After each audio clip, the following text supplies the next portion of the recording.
All right, Matthew chapter 7. My first few years of ministry, I was young, and I was still dealing with a lot of emotional things when it came to death. That anytime I went into a funeral home, it felt like I had a vice grip on my heart, and I hadn't lost a parent. Only person I'd lost in my life was my grandmother at the age of 5, but it was my first loss. If you remember the first big loss in your life, that usually is the one that kind of hits you the hardest. And not only did she pass away from cervical cancer, but my family changed big time. My father was more distracted and detached, and so it really changed our family. And so going into ministry, it was hard for me. I got nervous going into funeral homes. I kind of locked up a little bit. And unless it was an immediate member of the church, I wouldn't go because I'd be going every week at Garrett to the funeral home, which for some of you that's okay because it's what you do for a living. But for me, it was hard at that time. And I had a kid in my youth group who lived in another town, and his grandpa passed away, and then about 8 months later, his grandmother passed away. And I didn't go, and it was my fault. I should have went. I'm not trying to excuse it. But that family, it hurt them that I didn't go, to the point where they were going around to other families and saying that I didn't like them, that I didn't care, that all these things. And so we both had hurts in our lives, and they were filling in the void with their own narrative, and the narrative wasn't right. It was just a rumor that was concocted, and it really, I was weak. I'm not trying to excuse me not being there for them, but their response, and they ended up leaving the church, and they spun a bunch of hurtful comments, and a lot of disunity happened even in the youth group because of it. You see, coming to Christ I had a similar experience, but it wasn't nearly as difficult. I was baptized in Cicero Christian Church, and the following week I said, I'm going to go to Sunday school. So I go to Sunday school, and I looked at the list of teachers, and one of them was my former economics teacher. So I go in there, and I sit down, and I've got my Bible open, and I'm ready to learn, and two people come up to me, and they say, well, we think you'd be better at the other class. And for someone who had social anxiety, that was like, they don't want me, I don't belong. That was the immediate thing that whether it was right or not, I filled the narrative. I didn't ask questions. I didn't say, well, he's my former economics teacher. I really wanted to be in this class. And that probably would have worked, but I was in a foreign environment. I didn't understand how church worked at that time, how that church worked at that time, so I felt like I didn't belong. And of course, I went to the other classroom, and then someone else invited me to the classroom, and I felt like I belonged. But there are many people outside of the church who have heard like the bad things of church, and they automatically think that everyone is like that, you know?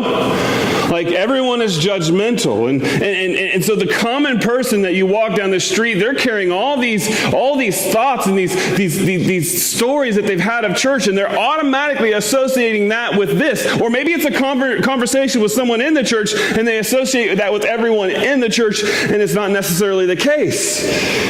When those outside the church see us as judgmental, they'll never feel like they will belong, right? When people think of you,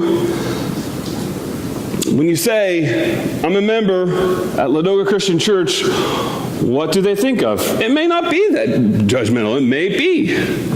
It may be that we are a church who loves the community. But for some, could it mean that we're a judging church? That they feel uncomfortable, that they don't feel like they belong. I don't think when I look out at you, I don't see a bunch of judgmental people, because I got to know you. I got to understand. And the first time I walked in this room, I didn't think that either. But I'm someone who loves the church. I'm someone who has given my profession and my life to share God's truth with the church and to get people to join the church. And so I'm trying to think of people who hate the church. Hate the church because when they went to church in a different town or a different state, someone didn't like what they wore and they told them to come back and wear something nice. So they associate that with every church. That's the common misconception that a lot of unchurched people have with us here. If they've never stepped foot in a church, their false narrative is that we're judgmental. And we can say, well, who cares what they think? Well, you're supposed to be light of the world. We're supposed to share the love of Jesus. We're supposed to be there for them. And we cast out verdicts a lot on people. I am guilty of that. We all are guilty. We all cast verdicts on people. The verdict of a popular opinion has permeated the church from the start. I mean, Jesus, he wanted to address this when he was talking with his followers on the Sermon on the Mount. Never have Christians broken a commandment more than this. Do not judge. From boycotting Disney to losing our voice over hurting culture, we stand on the truth of the lion instead of without the love of the lamb. And so today I kind of wanted to start off with our bottom line. Hopefully everything will flow out from this. Followers join in the loving of God and leave the judging to God. If you miss anything, please don't miss that. All right? Because Jesus, he begins to talk about judging, and we're going to be talking about judging for a month. You thought worry was tough. Well, judging is going to be tough too. So I don't want you to think that I'm up here judging you as an individual. My prayer, my hope that as I present these messages to you is that you're not hearing them from me, but hearing them from God, who I am not. And so I don't want you to fill in the narrative, fill in the empty space with things that, oh, Nathan thinks this, Nathan thinks that. You can ask me, and I'll tell you. But I don't want you to run down the rabbit trails of, well, this is what he means, or could this be what he means? Let's get real, right? That's what we should be doing, right? So Jesus starts off and he says, do not judge, or you too will be judged, for in the same way you judge others, you will be judged. With the measure you use, it will be measured to you. We all have standards we live on. We all have values we live on, and we all value certain things, and we uphold certain values, and other values maybe we value it, but we don't hold it up nearly as much as some other people with the same type of conviction and same type of passion, and that's usually where judging comes in, okay? For some of you, you value family, so you don't struggle finding time to be with your family. Some of you value hard work, so you don't struggle with batting down the hatches and getting stuff done. In fact, you may struggle with sitting still, but you value hard work. We got hard workers in this church. Others may value sobriety, so you don't have anything to do with alcohol in your daily life. Some of you value church, and so you come on Sunday morning, you worship and you serve and you give. And some of you value health, and you eat right and you run 5Ks. I don't value that, but I'm not judging, okay? We all have values, and that's fine. When it's not okay is when we judge people on our convictions. When we bypass their experience, their failures, and we implant our experiences, our values, our passion in their lives, and we say, well, I don't understand. We then put them on a pedestal below us in the things that we value most. When Jesus says do not judge, he isn't saying don't have values. He isn't saying just disobey him. He isn't saying, well, it's okay, sin the way you want to. He's not saying that. We measure ourselves with different standards than others when we ignore our failures and magnify other failures. When we look at behaviors of others alone, we ignore what is going on in their heart. When we pick each other apart, motives are judged through passive means, and we peck at each other with these petty differences, and we are losing an opportunity to show the world that the church is different. We walk away from God's kingdom for our idea of what it should be for everyone else.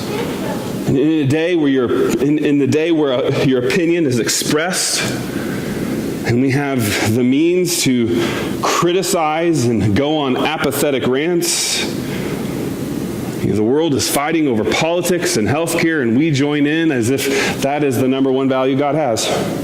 We cast verdicts on others with such passion, but compassion is forgotten. Love is omitted for the sake of being right. We oversimplify hard issues with one-liners and memes. We encapsulate all the complexity of life with phrases we espouse. We overlook the broken. We bypass the downtrodden. We err on the side of our way and forget that Jesus' way is one of truth and love. And too often, we get up in arms and judge because of our struggle. Someone doesn't handle money well, your family didn't growing up, and so you value doing it, and so if they need help, you're not going to help them. In fact, you'll tell other people not to help them. You treat them with disdain. You post passive-aggressive judgments on Facebook. It's like, I wish I could do things that I want to, but some people have to pay bills. I'm sorry. I didn't see Jesus say in the Bible, I wish I could do what I want to, but some people need grace. When we criticize in the matter of everyone, we are no different than those who don't believe in Jesus. When Jesus says, do not judge, this word judge is the Greek word krino, and it has a wide group of translations and meanings, and it's where we get our English word criticize. It means also to condemn or to discern from right and wrong. And I think the primary use that when we use, okay, don't judge me, or you don't judge, we don't want people to determine right from wrong or good or evil on us. That's God's place, not our place. And Jesus is not saying that you shouldn't determine right from wrong. He isn't even saying that telling people what they are doing is right or wrong is wrong. That may be news to you, but that's nowhere in Scripture. See, later this month, we'll go more into depth about some of us, we are called to judge one another. I hope you judge me if I do something that dishonors my wife and God. You should, if you love me. Right? We don't like being told what we are doing or what we are thinking is wrong or what we are saying is wrong.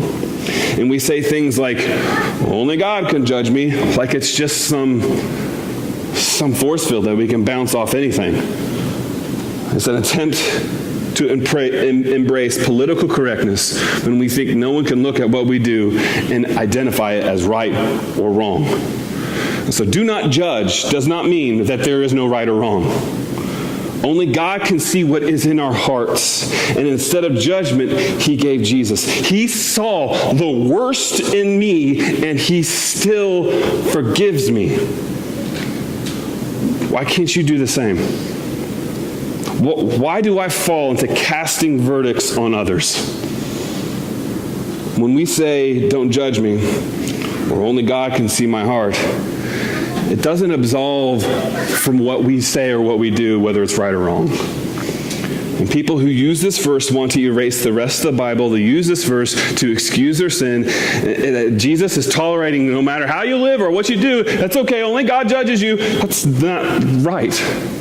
In fact, if you read down in chapter 7, Jesus says this, watch out for false prophets. They come to you in sheep's clothing, but inwardly they are ferocious wolves. By their fruit, you will recognize them. You can't recognize their fruit unless you're determining whether the fruit is right or wrong, right? Do people pick grapes from thorn bushes or figs from thistles? There is still a right and a wrong. There is still truth to be honored, but just because we are to be watchful doesn't mean we don't show patience like God did with us. 1 Corinthians chapter 4, verse 5 says, therefore judge nothing before the appointed time. Wait until the Lord comes. He will bring to light what is hidden in darkness and will expose the motives of the heart. At that time, each will receive their praise from God. There will come a time when judging comes and neither you or I will hold the gavel and wear the robe and cast the verdict. We are not to be blind, but we are to be generous. We need to speak more of love than what we think is right or wrong. And this is not the case for many. We can recognize a person as dangerous and not want our kids to be around. Is that judging? That's determining what's right and wrong. We're trying to protect the innocent of our kids. We should, right? Yeah. We don't have to publicly shame that person. We don't have to rant and rave and say that person's evil, they're going to hell. We shouldn't do that. But we still have to protect our kids. We still have a license to say what is right and what is wrong. We don't, in that license, have a right to blast people and not be patient with them and categorize a few people with the whole of a society. Two things I think Jesus is trying to communicate here. He says two things that Jesus says not to judge. The first thing is the culture was hypercritical. Kind of like ours, just a little bit. Hypercritical, big time. If you didn't believe what their division thought, that they would start judging you. So if you were a Sadducees, the Pharisees didn't like you. If you were the Essenes, the Zealots didn't like you. And if you sinned or if you were condemned nationally. Like it was, if you were caught in adultery, like that woman was caught in adultery, what were they wanting to do? They wanted to condemn her, judge her, cast stones upon her. And what does Jesus do? He says, neither do I cast a stone. Go and sin no more. So Jesus is sharing with these people that you shouldn't be hypercritical about everything that you don't agree with to the point where you have to get on your soapbox and everyone listen. But the problem was then, and I think it kind of hits us today, people were condemning people. They were assigning an eternal destination for people, and that is not my role as a minister. I think it was last Halloween, I thought about just dressing up like this to a party because a heterosexual white male is probably the scariest thing on the internet, right? Because we're a bunch of judgy people. I don't condemn anyone to hell. That's not my role. My role is to encourage you to follow the one who will bring you into heaven. That is my role.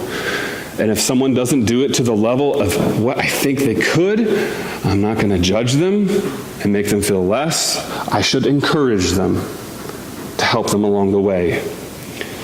You see, Jesus is talking really less about judgment and more on why and how people judge. Why do you care if that family member doesn't pay child support? Well, it should be because you want the kid supported, right? But maybe it's also because your dad didn't pay and you're projecting your hurt on your judgment. When we judge and criticize, are we exhibiting patience? A patience that God had with us. Sure, we want people to be patient with us when we fail, but we are less patient with people when they fail. And why do we do it? Do we do it to justify our life as better? To draw the attention that we have some superior moral authority? To show the world how tough we are? And so yes, I believe that everyone in this room swings a gavel and they cast verdicts on people all the time. I fail at it. I find myself down the road calling people idiots for cutting me off.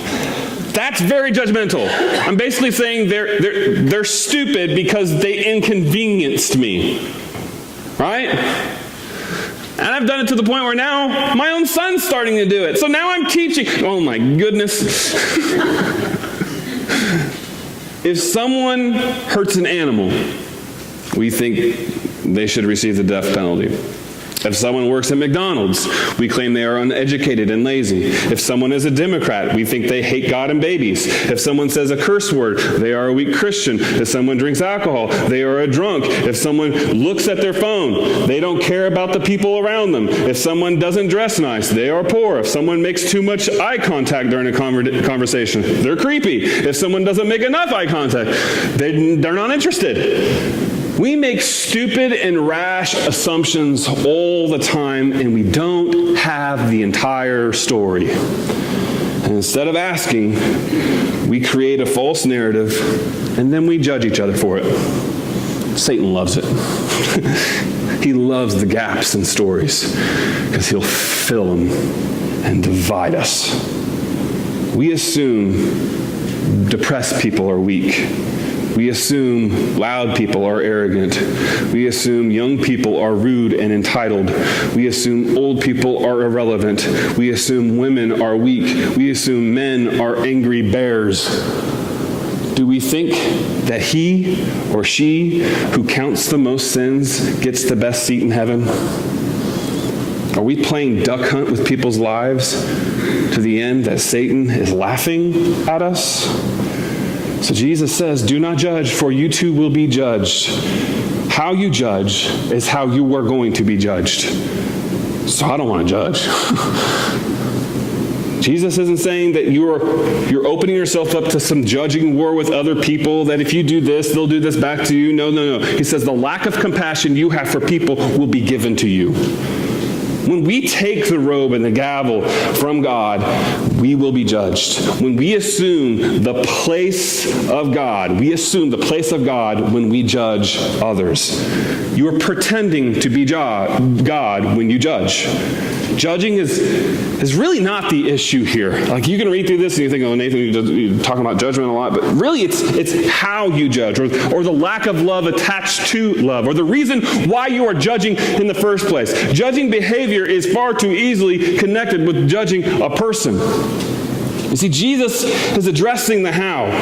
That when we judge by a standard we are unwilling to live by, we are hypocrites. When we want a culture to uphold a marriage covenant that we have walked over centuries, we're hypocrites.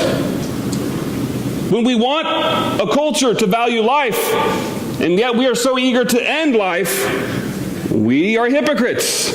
When we want people to have freedom, but not let them freely practice their faith or tax them crazy, we are hypocrites. When we want peace but drop bombs on innocent people and chalk it up as collateral damage, we're hypocrites. There are many who have a judging spirit in the everyday life, and I'm one of them. You may think that the last comments that I had was very judgmental. You might struggle with judging if blowing things out of small proportion, blowing things up from small to big is what you do. You may struggle with judging if coming to a quick and hasty negative conclusion often happens. If you make mountains out of molehills. You may be judgy if you're sticking your nose where it doesn't belong and no one ever asks for your input to begin with, because they don't want to be judged. You may be a little judgy if you pass along critical stories to others. You may be judgy if you have a strong desire to find someone guilty, and so you overlook anything good so that they are guilty. Maybe you're a little judgy because you're too harsh even when you're speaking the truth. You may be judgy if you're unkind and then quickly changing the subject. You may be judgy when you tell many people about what others have done. You may be judgy when you take pleasure in condemning others. You may be judgy when telling the truth in order to hurt somebody and not to help them. And that's the big one. We judge to hurt. We don't judge to help because it makes us feel more superior. We put people down in order for ourselves to look better. We minimize our sins and magnify the sins of others. When we do that, we're breaking what Jesus had told us. Do not judge. If what you're saying is true, but how you're saying it hurts, it doesn't help them, it's judgmental and it's not your place. It's not my place. We may see the fruit and stay clear, but you are not called to call out to the point where you are condemning them to an eternal destination. God, He sees our hearts. He sees why we are judging, and He has that warning in verse 2. For the same way you judge others, you will be judged. With the measure you use, it will be upon you. Do you really want to judge another's heart? Because we are not to judge the whole character by one action. See, judging is like a boomerang. when you send it out, it comes back to you by the one who knows your heart. And when we set the standards on how others live and then we don't live by the same standards, we're heartless, and God sees it. In James chapter 2, starting verse 12, it says, "Speak and act as those who are going to judge by the law that gives freedom, because judgment without mercy will be shown to anyone who has not been merciful." Mercy triumphs over judgment. Mercy triumphs in Jesus, not judgment. And so we need to extend mercy because mercy was extended to us. There was a group of Connecticut residents in a small rural town. They noticed that the roads were getting really busy and people were breaking the law and speeding down the road and getting kind of dangerous. And so they wanted stricter rules, right? They wanted to batten down the hatches and go, it no longer should be 25, let's put it down to 20. Well, that night, the sheriff decided to go out and do a patrol after the petition had been signed. 5 people were pulled over. All 5 had signed the petition. A lot of times, we fault people, but really, we could be looking at a reflection. So we shouldn't be judging because each of us can fall into any one of the things that we thought that we disagree with in other people's lives. It just takes a tragedy. It just takes a mess up. It just takes one moral failure that snowballs into another. In Philippians chapter 2, verse 3, Paul writes, "Do nothing out of selfish ambition or vain conceit. Rather, in humility, value others above yourself." It doesn't matter if you disagree with what they do. It doesn't mean that you should value them less, because Jesus didn't lower our value when he went to the cross. He rose us up. It is my dream that this church becomes a place where people belong, that we strive to get connections instead of extending expectations on behavior. We would rather people behave like us before they believe like us. And belonging is something that every human heart wants. So when we expect people to behave before they believe or belong, we are being judgmental. And that measure will be given to us. And so I want our church to be about, when people walk into our lives or walk into these doors, we want them to belong. I don't care if they have tattoos on their arm. I don't care if they look different. I don't even care if they act different. They belong, because that's what Jesus did. Jesus, friend of sinners. He dined and partied with what we considered non-Christians. He loved them, and many believed in him because he made them feel like they belong with him, even though he was so much better than them.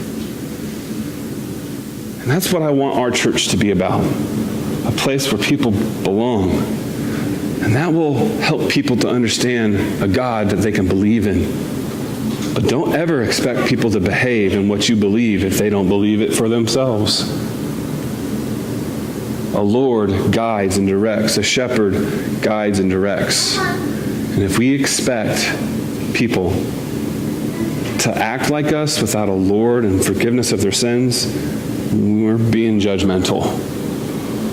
We're pretty aggressive in that. And just because one person does something completely wrong and you don't agree with it, doesn't mean that person is worthless. There's this crystal called a Labrador spar. I don't guess I'm saying that right. It's kind of dull, really. It's without luster. But if you turn it around and around and you catch it in light, it glows and shines bright. You see, our task is not to condemn, not to chalk something up as lifeless, to judge it with superficial kindness, but to look at the underlying beauty. That is what God has done with us. You can never know a person's life, struggles, proclivities, circumstances, their past, their present. So why are we making judgments on that? I believe that there's not a human here on this earth who can make an impartial judgment, because we don't know all. Only God knows all, and only God should judge all. So followers should join in the loving of God, and we should leave the loving to God.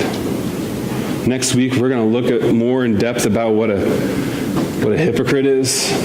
And everybody has a little hypocrisy in them, whether you want to admit it or not.